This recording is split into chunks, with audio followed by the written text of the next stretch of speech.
Ugh. Jesus, you just cannot fucking time travel without running into a Nazi. Spacebug complained as she hit the dome wipers.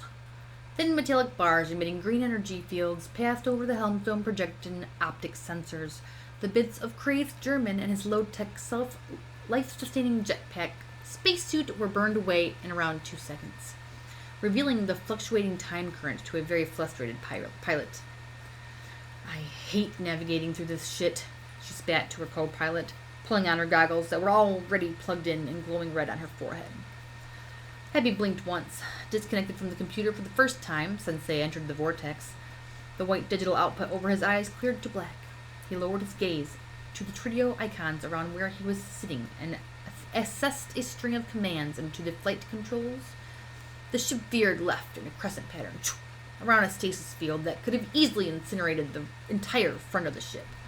His eyes filled with the layout of the time current again, returning to glowing white. Fuck me, Happy, good move. Bug's frustration lifted at the impressive flight capabilities of her familiar. Pulling her hands towards her body, she lifted the nose of the ship.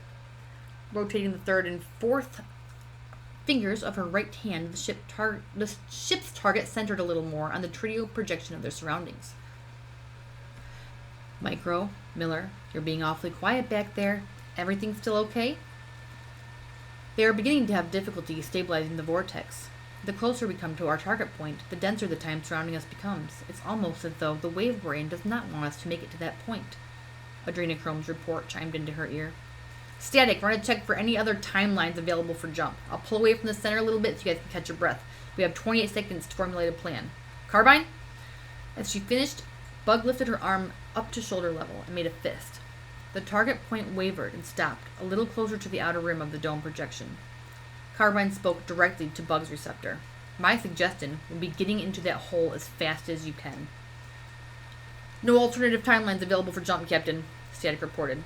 All surrounding lines are currently barred from interdimensional access. Do it, Captain. Adrenochrome's wise warning sounded to Bug alone. They aren't going to make it much longer. Bug pulled away from the flight controls and accessed the crew action menu. Micro and Miller were both plugged in, but terribly low on energy. Selecting a stream of commands, she sent a warning to Medic and the Don's eyewear that she was about to take the ship into the hotspot and to prepare for an energy boost. A needle inserted into Micro's IV. An electrical spark hit Miller's data port. Their energy level spiked as one of Adrenochrome's 6 energy cells emptied completely.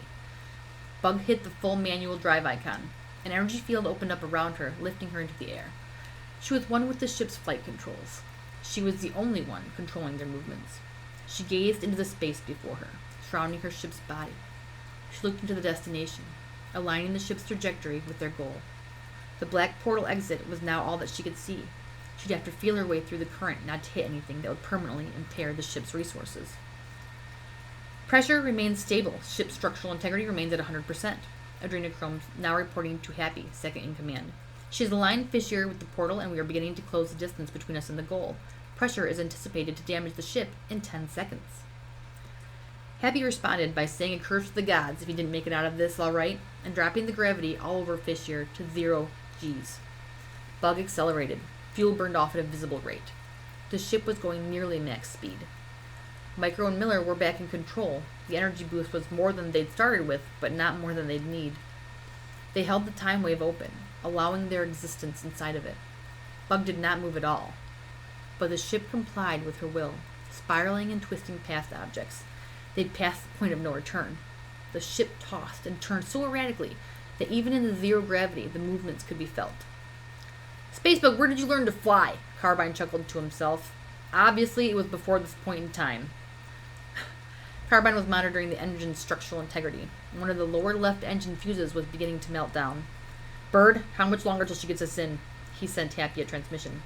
15 seconds till we reach destination. 14. 13. He trailed on. It's going to have to be sooner than that, was Carbine's reply. A fuse is about to melt down that'll kick the whole back. On it! Static cut in, accessing the page Carbine was looking at. She extended herself to the point the page indicated, transmitting herself through Adrenochrome's mind. 10. 9. 8. The nail of her thumb cut into her pointer finger. Blood trickled onto the metallic panel of her Tritio computer. 7. It worked. Of course it did, she thought. An entropy master like herself messing up a simple time distortion spell in a time rift? Huh, impossible. She slowed down the time around the fuse so that it would last a little longer.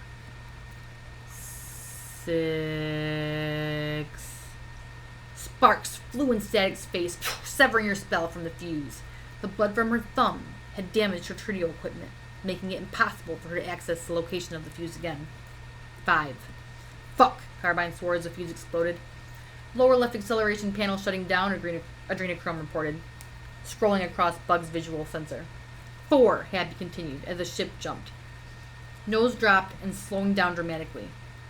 Bug cut out the right lower engine field to prevent alteration of their course. The ship's position in the current righted itself. 3. We have to speed back up or the whole fucking ship's gonna implode. Happy alerts the crewmates. 2. Hold on. Happy yelled into his microphone, rerouting the energy from the lower engines into the front jets. Bug, seeing that he had accessed the procedure, altered her path just slightly. Just enough. They hit the waxy membrane of the portal. Once they passed into solid time, and Spacebug stopped all flow of energy to the engines, sending the ship into a floating freefall. This realm had no core or gravity in the future. They spun 2, 3 times, and Bug turned on the hoverglide. A huge red plateau floated amidst green gas. Tiny islands floated around it. No sign of life pursued. Bug set the ship down easy on a massive rock. The lights surrounding the pilot faded away, setting her back down into her chair. Another perfect landing, if I do say so myself. Which I do, Bug bragged, pulling off her darkening goggles. Greenie, is everyone okay? She inquired of her AI. Micro passed out from the energy boost that you gave her, but all other crew remained functional. The ship's personality sounded chipper, pleased to be back in real time. Excellent. We lost an engine back there, guys. She looked at Carbine. I'm on it, he replied, driven by his hatred of the machine. Ah, mission successful. She patted Happy on the shoulder. Good job, Happy. When did you learn how to land? He chirped, bulging away from his friend. I fucking swear I can't get any respect. Bug shook her fist, and off through the ship she went to tackle her familiar. Space Pirates Inc. Mage the Ascension. Time travel.